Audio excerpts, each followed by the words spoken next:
there are points about the war that you make there. You reference no boots on the ground. You reference some other military feats as well, referencing that we kill those people. So I have a hard time where you're bringing up the war and you're referencing it and you're kind of giving points to Trump while you're saying that you have this anti-war stance. I just find that to be inconsistent. Me getting Owen to put his position out on the table is exactly what you're supposed to do in a debate. Me asking Owen, "What is your position here?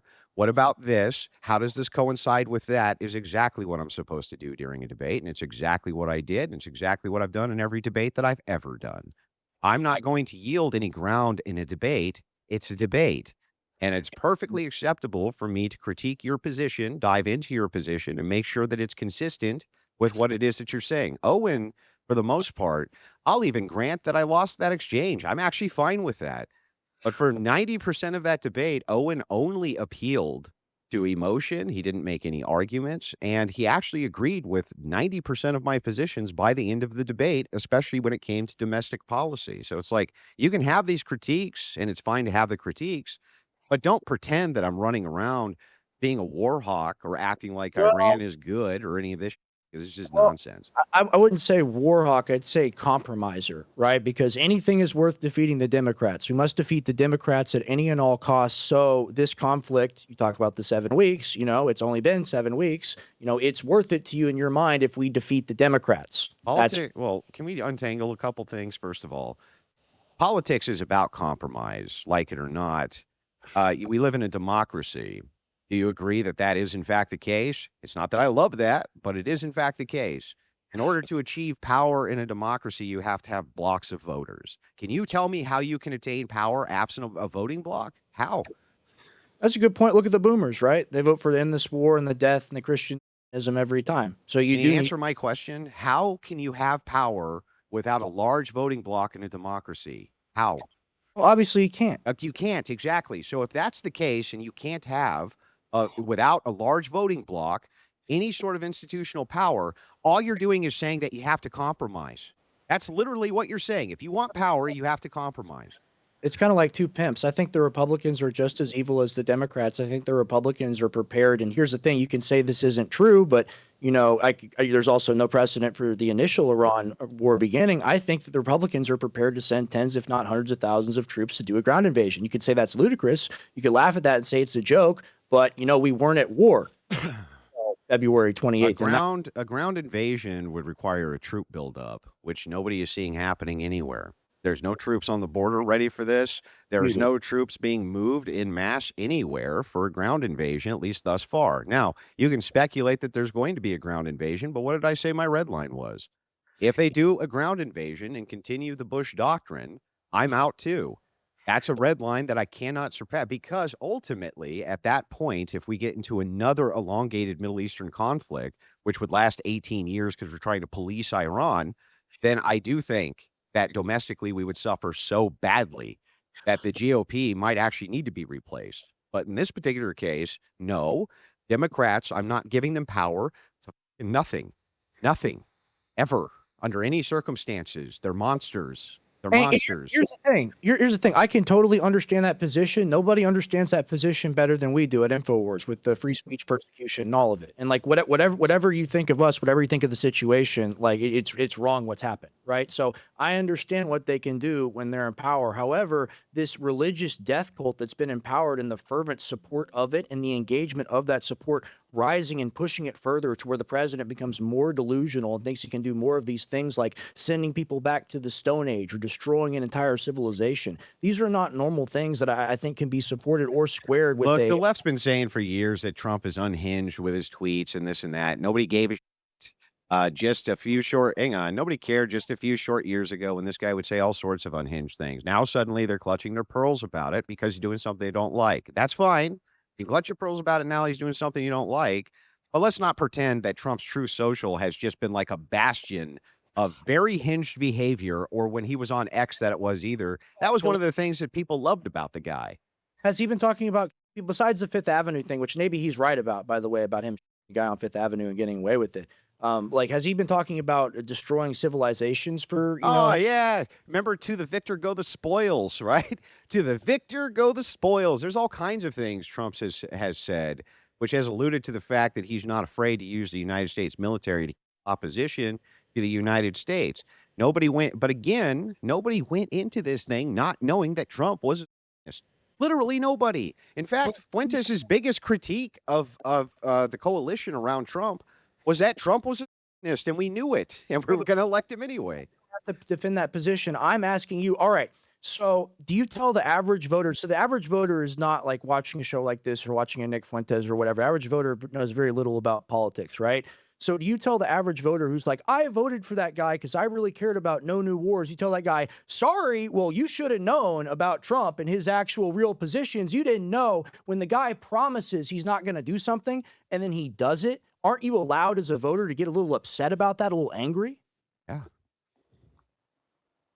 Why aren't you? Wait, I don't understand. I've said how many times now that I'm not for this war, that I don't support the war.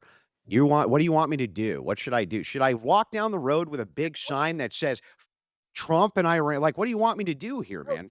Please You're stop. coming into an election cycle, the midterm elections, with Democrats who are going to impeach the guy. Now, maybe you think he deserves to be impeached. I don't know, but they're going to impeach him no matter what, and they'll do it under any grounds that they can do it on. And if they do that, you're going to lame dunk him for the next 2 years. They're going to pack the Supreme Court, and that's the truth. That's the best argument I've heard. I'll be totally honest and fair. That's the best argument I've heard for all this garbage. And it's a good argument. Because that's what they're going to do. They're going to lame duck him. They're going to pack the Supreme Court. They're going to roll back the progress we made on Roe v. Wade, the progress we made with redistricting, the progress we made with Chevron, the progress we made with all of these court decisions that came from the high court. We had a high court decision that said that the local courts, the local federal courts in California could no longer make policy for Texas. That was a massive victory for us. Huge. People don't ever even talk about that. Sure. Massive victory. He's had 3 times the amount of injunctions against him when it came to immigration policies any other president who's ever existed. They've made injunctions for him just sending out the National Guard to support federal buildings when Antifa lunatics were killing ICE officials. It's like everything this guy does, they have hamstrung in every way possible. And heading into the midterms, I'm not about to do that. I want him to be successful. Now, I'll give some grace here. I thought what Trump said about your old man was bullshit. I did. Okay, I know that Jones was a huge supporter of Trump, and I don't think that he deserved that. 100% don't think he deserved that at all. But that aside, right, I know going into this election cycle, they're going to pack the court, and I know this because that's exactly what Carville said they're going to do. He was most recently, I think it was, he literally said what the agenda is. The agenda is to pack the court, and that's exactly what they're going to do, and we are, man, bad if that happens. That's the best argument I've heard. I still vehemently disagree. For me, it comes down to the foreign policy and just the complete and abject betrayal that I can't accept, no matter the domestic justification. I'm also mad at some domestic things as well, particularly data centers and kind of the monopolistic deals that have been made. Deals. I got a question for you, Andrew. This isn't part of the debate, but to shine light on some of the positive things that Trump has done, which I'm guessing you're trying to shed light on those things. What are the wins that you feel like he's had? Well, I just gave you a ton of court wins, but we also have, and let me tell you this, and I'll make this as blunt as possible. If you had a crystal ball and you had been able to look in the future and see that Trump was going to do an 8-week quagmire with Iran, and it was going to cost some American troops their lives, and innocent people were going to die, and it was going to up your gas prices for a while, but that would lead to net negative migration, most people would have taken that deal. And that's the actual truth. Most people would have taken that deal because getting net negative migration into the United States has been a dream of mine and yours and every other right-winger since time before time forgot. I know Tim just asked you the question, and I appreciate you answering that. I just lost my train of thought. It's all good. It's all good. We appreciate it, by the way. We appreciate you coming on. I got no beef with you. I'm just kind of here spectating the argument. I think you guys are both making strong positions on things. I can't justify the foreign policy. Nothing justifies the foreign policy to me. Just the lying and the brazenness of the lie. I think it's pretty unforgivable. But you make the point of like, well, where is your alternative? And I do have to agree. There is Trump up. I'm not going to make excuses about that, but that's the situation. Yeah, Trump up. But even if I take into account Iran and I take into account the bungling of the files, both of which nobody's been more critical of dumb Pam Bondi than me. In fact, Well, in the same debate with Owen O'Shoyer, they asked me what was the biggest criticism you have of the Trump administration. I told them they're too pro-woman. They put this lunatic in the office of faith. They put a lunatic in the office for the Department of Justice, right? He's way too pro-woman, and they can bungle everything. I 100% agree that that is the case. let's But talk about I will say this, ultimately, right? If I have those two issues versus Democrats packing the Supreme Court, undoing all the progress that we've made over the last, by the way, this was not over the last 8 years, right? We're talking about the last 12 years. It's like, I'm not doing that. No way. Well, so what you present, I think you're right. Most people would take that deal. They'd say, all right, we'd have the temporary pain, but you can't say it's 8 weeks. You can't say you'll know when it stops. There is no break on the train. This is the entire, this is the thing about picking and choosing and declaring like we know the future. Like your argument actually kind of precipitates that you know the future because you think that it's going to end. Like I there's am not a soothsayer. I have to go off of the information that I have right now. short conflict, and you kind of like that's kind of implied that it's going to remain a short conflict. You No, said- well, look, that's what you said. yeah, the implication here is simple. I'm not a soothsayer, and neither are you. Right this second, what has the conflict been? 8 weeks, maybe 9, right? And it was winding down at week 7, at least with some type of negotiation happening almost right away with the new Iranian regime. During negotiation in the past, it means nothing. Yeah, Is it- maybe not, but I'm just pointing out to you that I'm not a soothsayer. I cannot make a prediction that this is going to go on for 2 years, 3 years, whatever. What I can do is say objectively that right now they're in negotiations. It was only a few weeks, the conflict, and I'm not willing to bury Trump and have the Supreme Court packed and have these lunatics take over office over the Iranian conflict. I'm not willing to do that. Why That can't- doesn't mean I'm for the conflict, though. Why can't we have an America First candidate that comes in like a 2016 Trump that's against all of this for real? Why Because does they that? don't have the coalition for it. That's the I- problem. I don't think that's true. I think a lot of people disagree with you on that one. That we don't have the coalition. That's a coalition that got Trump elected twice in 2016 and 24. No, it's not. Yep. Listen, here's what happened. Why did Trump run as a Republican? That I was right. Why there. did he run as a Republican? I don't know. You don't know? Well, let me tell you. He ran as a Republican because I was there too. And he ran as a Republican because they had the infrastructure to get him on the ballot in all 50 states, run a massive ground campaign against Clinton. And if you know anything about the Clinton war machine, Clinton was being funded by Goldman Sachs. She was being funded by heavy money from every sector of the economy. They did not want Trump in there the first go around at all. And Sure. he needed that infrastructure in order to win, and he needed it the third time he ran as well. He needed that critical infrastructure. When I'm talking about infrastructure, Rex, we're not just talking about the idea of, oh, hey, there's lots of groundswell support. There was for Ron Paul.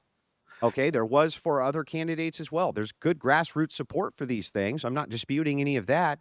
But when I'm talking about infrastructure, I'm talking about the infrastructure necessary to get you on the ballot in all 50 states, to run a massive $100 million plus ground campaign in order to combat the Democrat war machine. And no, you don't have that. Most wallets still plug into the same system we were trying to escape in the first place. And that's why Rumble built Rumble Wallet. It's a self-custodial wallet that lives inside an ecosystem that actually defends free speech and financial freedom. No bank holding your balance, not even Rumble can touch your funds. This is your money on your keys, on your terms. So if you're serious about sovereignty, financial and digital, this is where you level up. Go to wallet.rumble.com or search Rumble Wallet in your app store, download it, back up your recovery phrase, and move your money where it belongs, in your hands. This is the real black pill. This is the real you're the real black pillar. Like there's no positive solution that can ever come out of anything. It's just the machine. It's just the system we can never overcome. I was going to ask you guys a question. You guys both can answer this. In a perfect ideal situation, let's say, the money's not a problem, the platform's not a problem. Just so I understand your political views, what would need to happen, or what would you wish to happen as a result of after the aftermath of everything that's happened? First of all, this is not a black pill. What's happened is American political enfranchisements are really stupid, and they don't look at American history. The emergence of political parties happened as a direct result of universal suffrage. The second you universalize suffrage and you give everybody a vote, here's what happens as a consequence of that. In order for an individual to have power, they have to develop blocks. It would actually stand to reason you would end up with two primary blocks of power, because if one person consolidates more than 50%, you're not ever going to be able to have power. And so that's why you see this correlated issue. Political parties are an emergence and came from expansion of suffrage. As long as we have universal suffrage, you're going to have a two-party system, and that's that. So you're against women's suffrage, women's right to vote. Not just when I think universal suffrage itself is a mistake. Men and women, it's a mistake. Our founders didn't like it. Our founders hated it. Standard on property, that type of thing. What's that? You have to have like the original standard, like you own property. Maybe not that. Maybe you could just be a net benefit to society, meaning you don't take more from the welfare state than you are providing in social safety nets or positive plus for taxes. Perhaps you could do one household voting. There's all sorts of different ways in which you can attack that problem. Well, But man, but you question, cannot break the back of the man, two-party system absent. Yeah. so do you think you're going to be able to bring that worldview to the Republican Party? Is that more likely, or would you be able to create a new party that has kind of that political ideology? Do you believe in more of the reform of the Republican Party, or do you believe in like that? Because that sounds radically different than what we have right now. How are you going to implement that in your paradigm of our political system? How is that? Right now, what I'm talking about when I'm talking about this type of thing, right, is so new to people's ears because they have so little understanding of the history of the United States and the emergence of the two-party system based on universal suffrage, which came about due to first we had the Articles of Confederation. After the Articles of Confederation, we unionized. After the unionization happened, the mass expansion of voting rights was on the docket due to the fact that certain people and demographics wanted to have more power. They wanted to have more power blocks. We used to have polling taxes. We used to have, you had to be on a fire brigade to vote. States used to be able to govern that. And what happened was a Supreme Court ruling, which took something that had to do with people and had nothing at all to do with women or expanding voting, and they screwed the whole thing up. So the Supreme Court is now beginning to reinterpret these laws, and that's what I want to see them do. That's great. But no, I'm not going to be able to start a third enfranchised party. The Libertarians have tried it, they failed. The Green Party has tried it, they failed. Every party that you point to who goes up against the Republicans and Democrats fails. And that's because at the end of the day, if you, the individual, want to have power, you have to join a voting block. You have to. So, do you think once the boomers die off and there's kind of this new freedom in the electorate, which is this is my personal theory, right? I think it's kind of like you have this glass of water right here, and there's liquid in that wants to get out. If you pour it, there's something on the top that's covering it. I think when that ice melts, when the boomers go away, last boomer turns 90 in 2054, I think you're going to see the political spirit of the country. And I think the system you're talking about right now, these voting blocks, I think they exist right now. I think they're primarily old people. The vast majority of people that vote are old. The vast majority of people that donate to campaigns are old. The vast majority of Americans are unaware about politics in general, and you don't think change is possible. Rex, that position is actually stupid. Before the boomers were alive, we still had a two-party system, Rex. Well, sure. Where did they learn it from? I just told you, it's not a learned thing. The emergence of political parties came from universal suffrage. The more we universalize suffrage, the more we consolidate it down to having two specific parties because it's the only way to enfranchise power.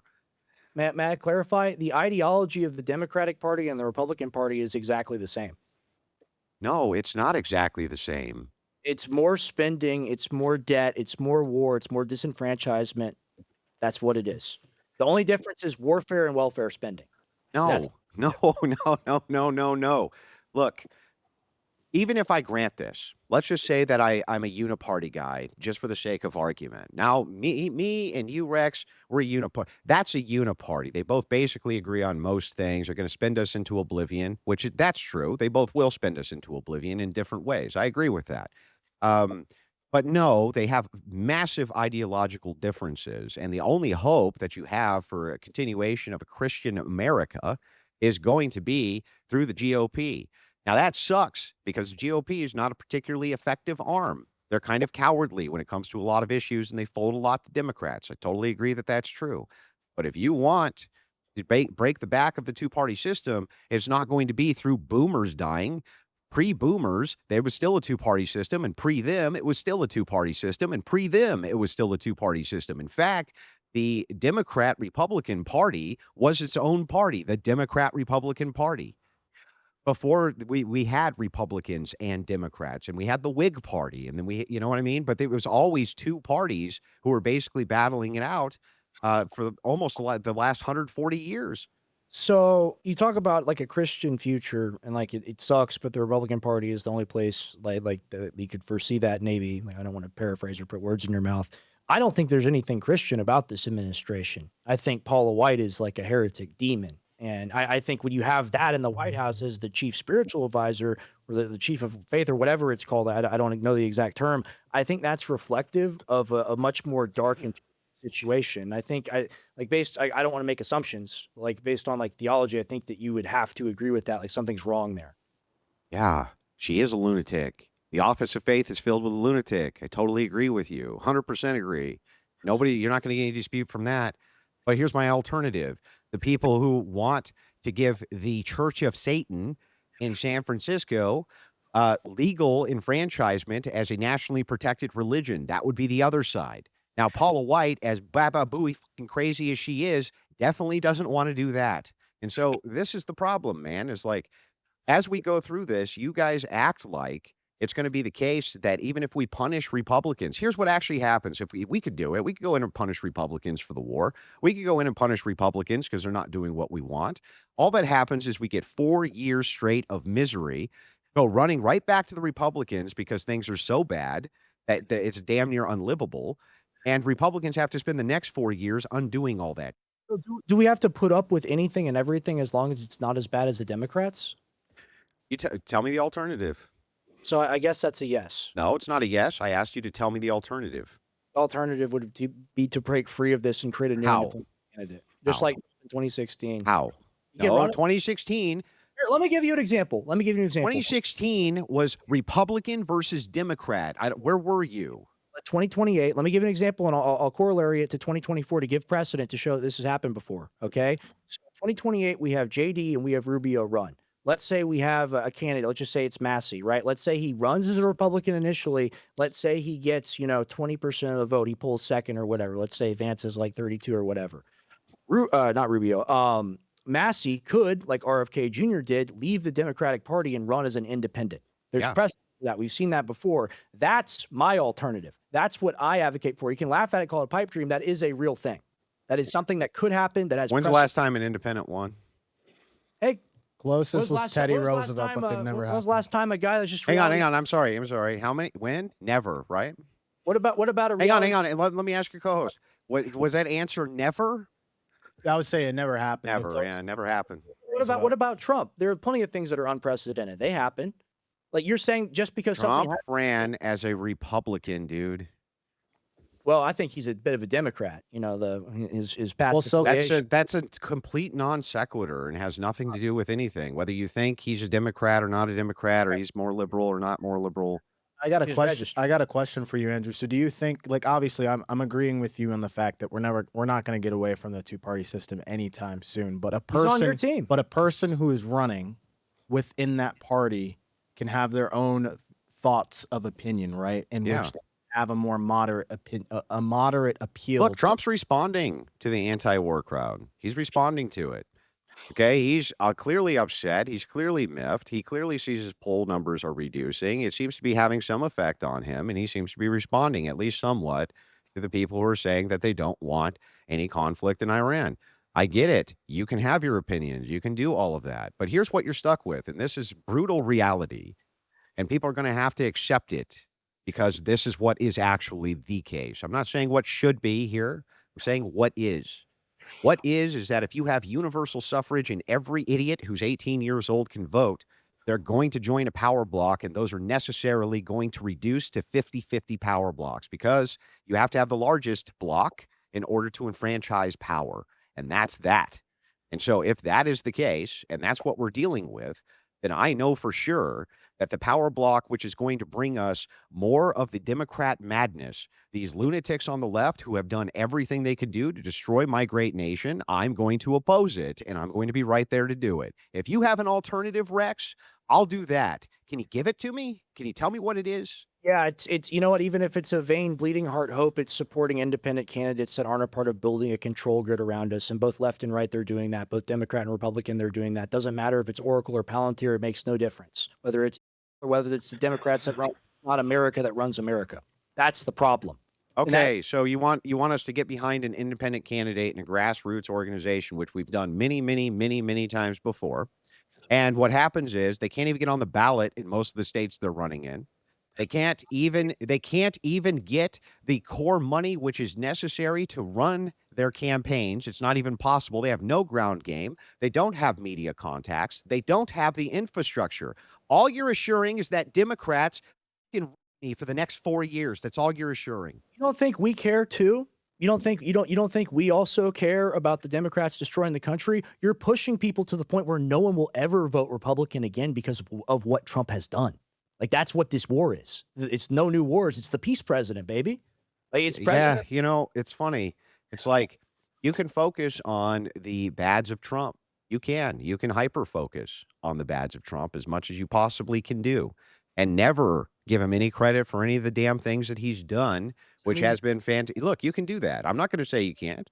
I'm just going to point this out to you, though, right? That ultimately you're running up against a midterm. And if Democrats get in office, they're going to destroy everything through a packed Supreme Court.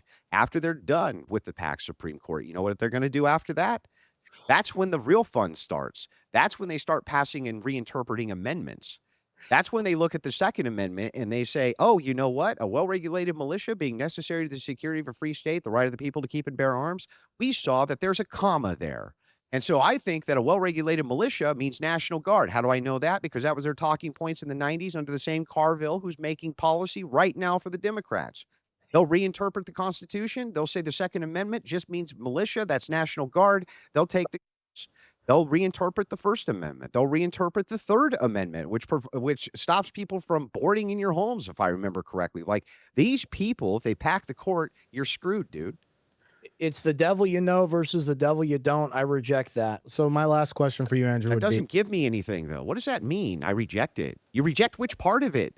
It's the lesser of two evils argument. I don't think it's justifiable. I don't want to live in the world that the Republicans will create because it'll be evil and it'll be run by. But what does that mean, though? Like, that doesn't tell us. You guys say this stuff all the time, drives me nuts. What does that mean? I refuse to live in a world that I live in.